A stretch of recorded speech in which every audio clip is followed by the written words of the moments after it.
So your espresso ratio is right, you hit the right time, your weights were good, you use the gram scale, and it still tastes terrible.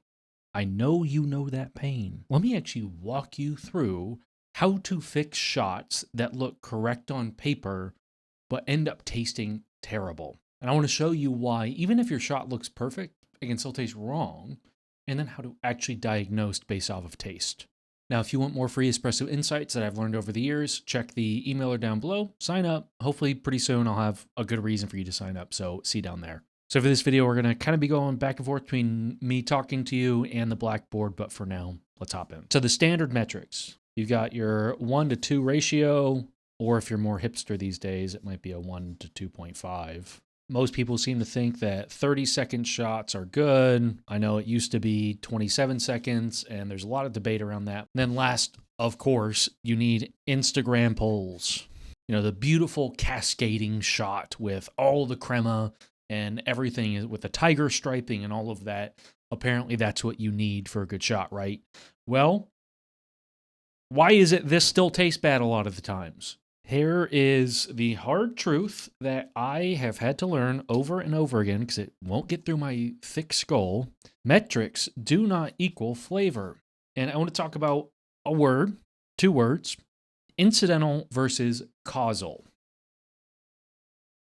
Now, whenever I say something is incidental, what I'm talking about is it happens to be associated or affiliated with it, but it does not mean it's a direct result or causes a direct result. And in espresso, what I'm dealing with is it is incidental that a 1-to-2 ratio or a 1-to-2.5 ratio with a 30-second shot and a good-looking pull produces tasty shots.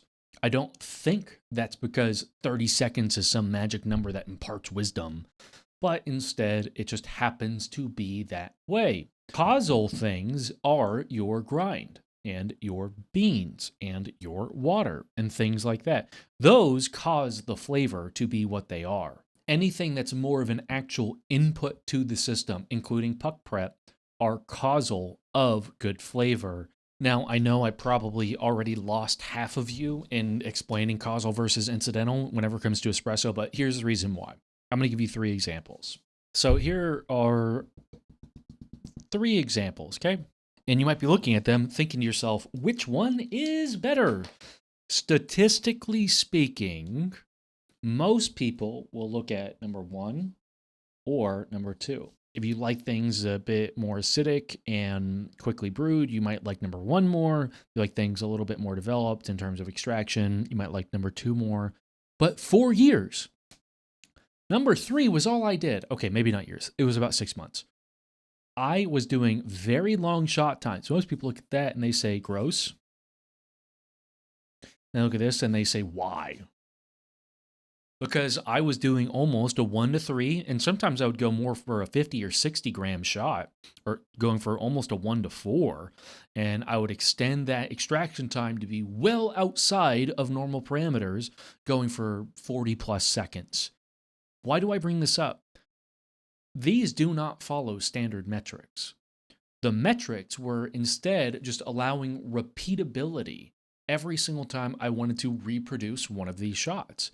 And so if I'm going for this style number 3, which I knew I liked for a long time, the incidental metrics of the time and the grams yield and all that stuff just helped me get back to that same shot profile that was causing the flavor. The symptoms of the shot being these told me I was in the right ballpark. So while my ranking might be sad, neutral, happy during one period of my life, you might say happy, and then gross, terrible. I know that's silly, but it's true. That's the way this works. So, okay, I have a little story. In the years that I have been a roaster and a shop owner, I have fielded a lot of questions. And really, one of the most common ones I get is, hey, I did everything right. The shot time was good. The yield was right. I have a gram scale.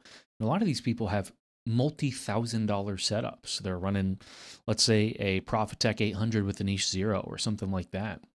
Or they'll go even higher. They'll have an HG1 or something similar along with a Rocket, I think it's R58. Either way, they are getting results they're not satisfied with, despite every single metric being the same. And I hear this so many times, and it's tough because it's really hard to say where something went wrong. That's the hard truth of it. You can dial in everything right and it still tastes bad. And your beans can be great and it still tastes bad. Your grinder can be nice and it still tastes bad. Any little weak link can break the whole system for espresso. It is a very, very finicky process. Whenever you've done it a long time, you kind of understand how everything works and you're a lot less likely to make those errors. But even with my experience, which isn't the most in the world, but it is quite a lot, I will still make errors and produce bad shots that I just don't enjoy. That happens. And if I'm doing that, and I remember where I was, let's say about it, I don't know, almost 10 years ago, I was producing shots I mostly did not enjoy, and I had no idea what the problem was because there were 10 problems rather than just one. These days, I usually make one mistake or two mistakes, but back then, it was 10 things all at once, and it's like, well, I don't even know what to fix because even if I fix one, it still tastes just as bad. But I want to give you the 3 biggest things I see as problematic that get overlooked. And so, I mean, I was even chatting with someone recently who has the great setup and they got good beans and they're doing everything right and they just upgraded and all this stuff. And they're like, I just want to enjoy my espresso because I'm not, despite everything they've done. This is what this list is for. Number 1 is your water. Now, I'm probably going to rant on this for a moment and also give you some practical tips. I want to tell you first, what is bad water? RO water is not good. Distilled water is not good. Tap water is not good. Brita filtered water is not good. Zero filter water is not good. Even commercial filtration sometimes is not good. The reason for it, and I will link it below, you actually do need a set amount of minerals of certain types to get good extraction. And so I know I just told you all the things that are bad. There are exactly 2 kind of waters that I recommend. And I know a lot of people are going to be mad about this, bottled water. I know there's sustainability and microplastics and all that stuff you need to worry about. I'm just talking for now about you need to figure out what your problem is. If you are not sure about your water source, getting bottled water is a great place to start before you start thinking about doing water recipes. Just go to the store, pick up a gallon of ideally Glacier Valley. Glacier Valley tends to be considered quite good water. Now, for espresso machines specifically, remember your boiler is already pre-filled with whatever water you've been using. So it might take several batches. So maybe you need to get 2 or 3 gallons before it finally purges all that out, especially if there is already a big sediment buildup in there. And then number 2, or letter B, is going to be remin. So remineralization is whenever you take RO or distilled and you add minerals back in. Now, I'm going to tell you what we used to do back in the day, back in the home barista forums days, whenever you didn't really have Reddit to go to or online YouTubers to tell you everything you need to know. You don't have to do this. I'm not sure what the health effects are. What we would do, or what I would do based on recommendations of those people, a lot of the old school people on the forums, was I would go and I'd get a 5-gallon RO bottle, and you could refill those at a Primo station at like a Walmart. And I would add in something to the effect of, I think it was 2.5 grams of baking soda and 2.0 grams of Epsom salt. And this would, I believe, yield roughly a TDS of, I think it was like 90 ppm. Now, this was long before the advent of companies like Third Wave Water. I'm sure Third Wave Water is better, but I could do this for less than a penny of materials at the time. So I like that, though I think refilling the 5-gallon RO bottle at one of those stations took maybe $1.25 or something like that back then. No idea what the rates are now because I don't use that anymore. Yeah, and the other option is you do third wave water or something similar, because what you're going for is not too pure and not too mineral heavy. And just to explain it a little more, I'm going to give you some very like basic generalizations. They're not hard rules, and yeah, it probably is oversimplified, but it's helpful. So if you have pure water, going too pure of water will end up yielding more acidity / sourness. If it's too hard or too many minerals, it's going to be really bitter and over extracted. And then the two things, the baking soda, this is your calcium content, and your Epsom salt is your magnesium content. If you have too much calcium, it ends up being kind of a chalky, and then the body ends up being overbearing. And if you have too much magnesium, it will end up being overly acidic.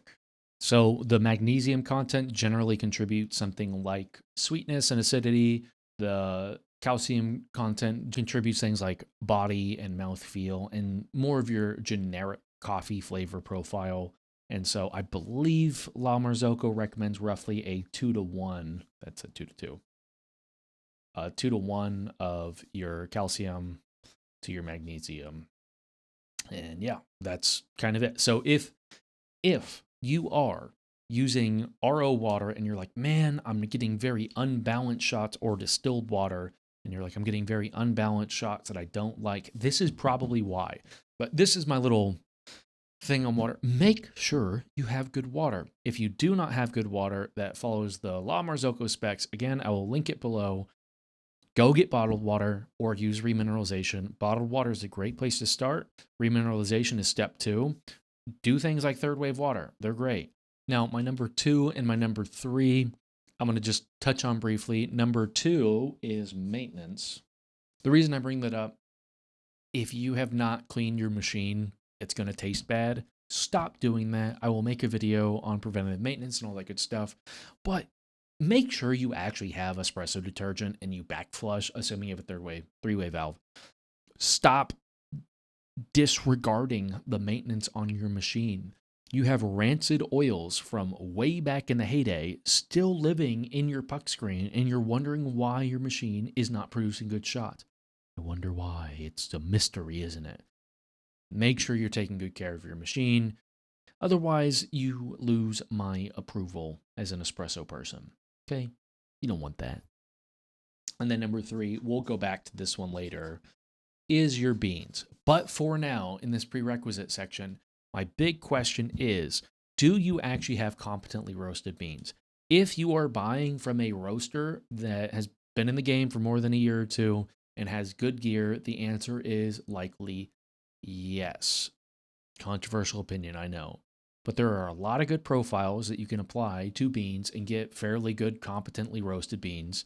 And with the amount of technology and data logging these days, I really think becoming a competent roaster is both harder and easier, because you don't actually have to be that good at it these days to get passable results. I was trained up sensory roasting to where I didn't even data log for a long time while my mentor was teaching me, so I could actually make on-the-fly decisions based on the sight glass, based on the dryer, based on the smells coming off the machine. But you can kind of copy and paste a lot of profiles these days, and they end up producing pretty good results, or at least good enough that the shot shouldn't taste bad. They might not be your favorite, but they shouldn't be notably bad. So going back to what I was talking about earlier about the long ratios, there was a long season, and maybe you can relate to this, where every single shot I pulled, I just didn't enjoy. That was probably 6 months of my life where I was really only doing pour overs again because I couldn't make a shot of espresso that I personally appreciated. And if you have been in one of those seasons, or you are in one of those seasons right now, you know how incredibly frustrating that is, where every single time you spend 5, 10, 15 minutes of your day getting a shot going, then you try it and you want to pour it down the sink. That sucks. There's no other way to describe it. It's a bad feeling. So what ended up fixing it for me was actually breaking all of the rules that were traditionally held. I read a forum on what they called EK Espresso.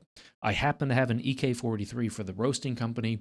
And what I would do is whenever I wasn't using it for roasting, I would bring it home, I would tune it in for espresso, and then I would start doing those 1-3 or 1-3.5 ratios with extremely long shot times, 40 plus seconds. Sometimes I would push it to 55 seconds with a 1-3.5, and those shots in that period were phenomenal to me. I loved them.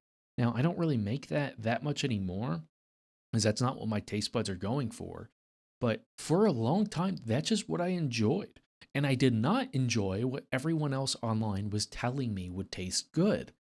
Enjoyment, again, I keep saying the word enjoyment, that is what espresso is about. It is both a science. I know fourth wave has now become this trendy term where it's a alchemical process, but it is also a romantic process where the goal is that you produce something that you sit and you sip and you sigh because you are just happy to be alive. That's what espresso is supposed to bring. It is really a trade that is romantic if you will allow it to be. And to do that, you actually have to enjoy what you're producing. So allow yourself to break some rules and go off of flavor and what you want rather than what, let's say, shorts and reels and Instagram and all those people say you ought to be producing. Produce what you want to drink. That's the beauty of the home espresso person. You can do what you want and make it your way rather than some itemized averaged way. Our coffee shop, it has to produce things in the way that most people will enjoy it. But if you are making espresso at home because you enjoy it that much, you might not be most people. You might love it and want to explore it and taste new things and different things and try and experiment. And you can break rules when you do that. So I know I hit on this in another video, but I want to focus more on dialing in by taste. I'm going to assume you have already managed to produce your shot in the standard ratio. So like a 1-2 or a 1-2.5 in roughly 30 seconds, and you taste it and you do not like it. There's two things that need to happen. One, you need to be able to accurately depict if it is sour or bitter for your taste. So under extracted or over extracted for your taste. So you started with your baseline, and we're going to say that was, just for the fun of it, a 1-2.5 in 30 seconds. Next is taste it. Notice I didn't say adjust for time. If it tastes sour to you, you need more extraction, which means one of two things. You can either grind finer, and this will lengthen the overall shot time, or you can increase yield. So instead of going for a 1-2.5 ratio in this instance, you would actually go for, let's say, a 1-3. Both of these things here will produce the same goal of more extraction. Now, if it's bitter, what you can do is lower extraction. And again, you have two options. You can grind coarser, or you can decrease yield. Both of these are fair options, again. Now, here's typically what I recommend you do.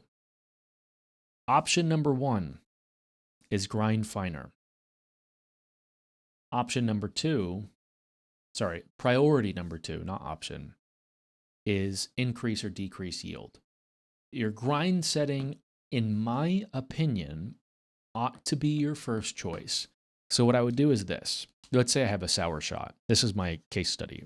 So I want to fix this. What I'm going to do first, let's say it was a 1-2.5 in 30 seconds.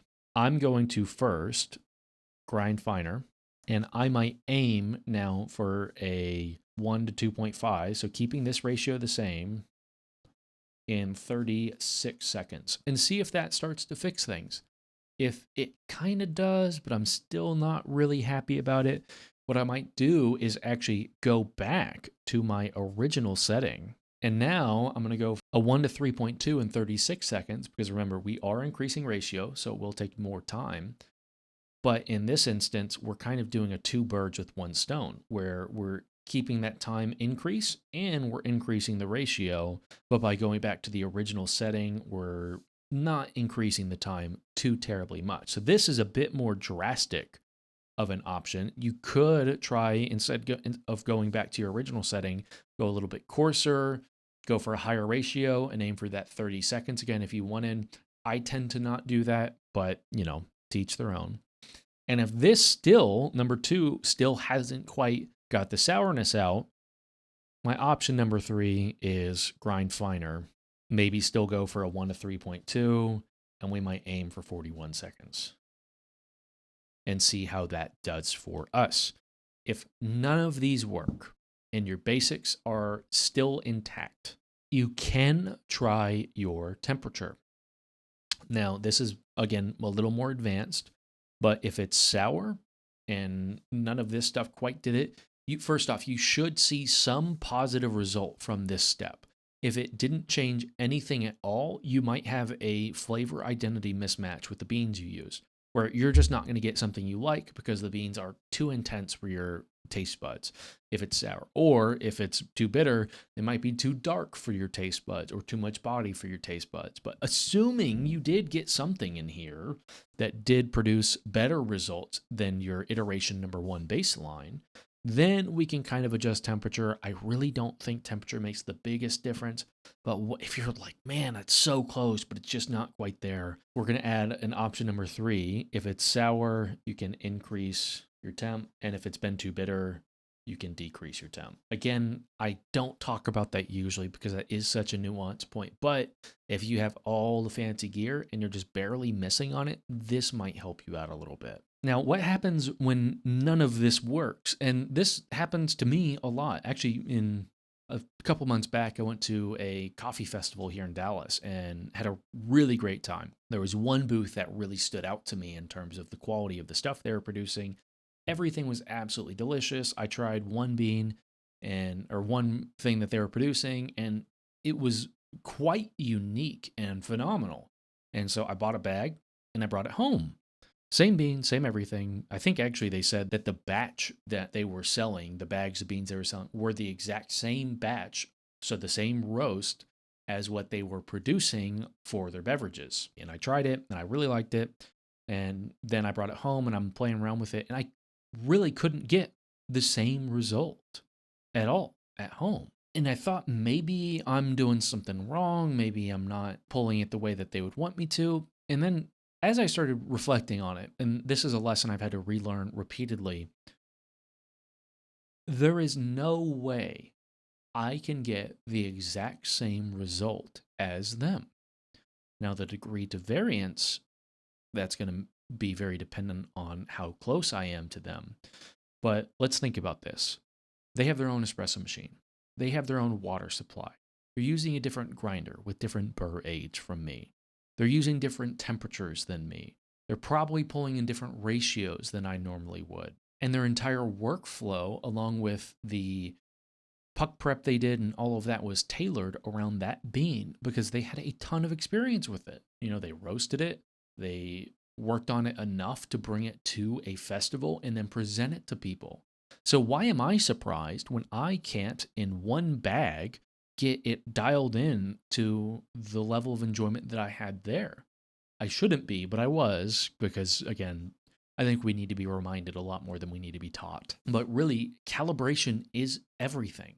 And maybe you've experienced this too, where you've gone to a shop or you've bought a bag that everyone has recommended, and you get to the bottom of it and you're like, I didn't enjoy any of that.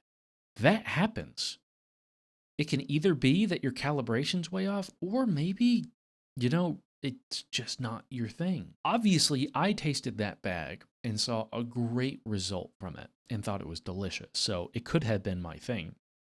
But the amount of variance that comes in from setup to setup, from water to beans, to grind, to burr age, to even burr geometry, the temperature of the burrs, the every single little variable, your setup is different no matter what. So it's going to taste different at home.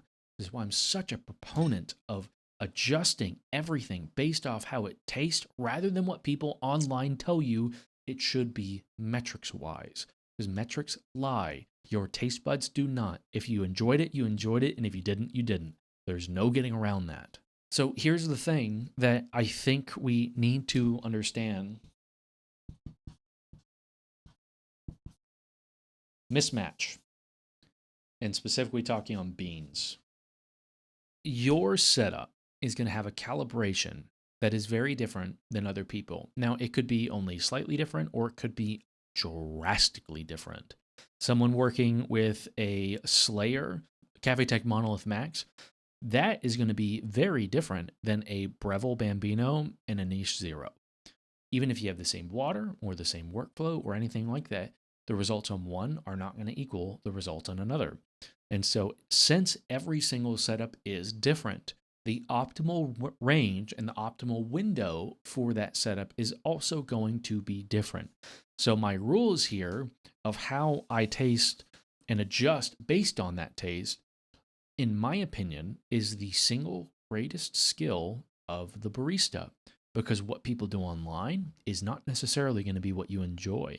And what I enjoy and what I produce in my roasting business, that might not be what you enjoy. Well, what you will enjoy is something that you have actually tailored to your own desire for enjoyment. Sometimes great beans and great roast and great roasters are just a mismatch for your setup. It sucks. It does. But that's the nature of what we're doing. No two shots of espresso are the same, just as no two setups produce the same shot. If all of this isn't working, you might need different beans and you might not enjoy what you buy. And that's okay.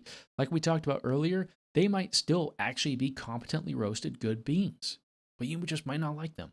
The last step in fixing your flavor issues after you've gone through a taste-based dial-in is change your beans. Now, I encourage you, do this before you give up on one. Just kind of as a recap, everyone's going to have a changing flavor profile. And as long as you've got those basics down, first off of good water, second of well-maintained gear, and third of beans that are competently roasted, you should be able to get results you enjoy with a taste-based dial-in. Again, I'm assuming you're competent enough as it is, and if you're to get a 1 to 2.5 in 30 seconds. If you're not yet, that's totally fine. Everyone's in the journey somewhere. But once you get there, learn how to taste sour and bitter. And if you don't know how to do that yet, I talked about it in the emailer, but A/B test everything. You need to taste a shot that you intentionally make sour, taste a shot that you intentionally make in the good range, and taste a shot you intentionally make bitter. And do that a lot until you figure out how to actually taste the espresso for bitter and sour, because it's not that intuitive. And then once you get all that down, you can do this. Then you can make something you enjoy, and you need to get off of the internet whenever it comes to people's opinions on what should and should not constitute a good shot. It's totally great to learn more about how to dial in, and it's totally great to learn more about new gear. Whenever it comes to people dictating what you enjoy, just ignore it. It's silly. I really think espresso has lost a lot of the romanticism and ritual that it used to have that made it so lovely. Maybe we have achieved higher objective ceilings, but I want to make something that I enjoy and that does not necessarily come out of a chemistry lab every single time. So this is your diagnostic tree and how you can go about taste-based stuff. Make sure you have those basics we talked about earlier down. And then if all else fails, maybe you just have a mismatch and you need to move on. But outside of that, that's it. If you're really struggling with it, don't be afraid to branch out to new types of roast too. If you've been doing a lot of light roast and you're really struggling with all of it, try a dark, try a medium, try something. Branch out, explore, enjoy the freedom. You can probably get something on any roast that's competently done, no matter the level, that you can at least appreciate, even if it's not your highest enjoyment. So stop reading online comments. Stop taking people's opinions on what should and shouldn't be good. Start doing it based off your own flavor, and maybe we'll be okay. If you want more practical advice like that, make sure to sign up in the emailer below. But outside of that, yeah, I don't know. just stop listening to people.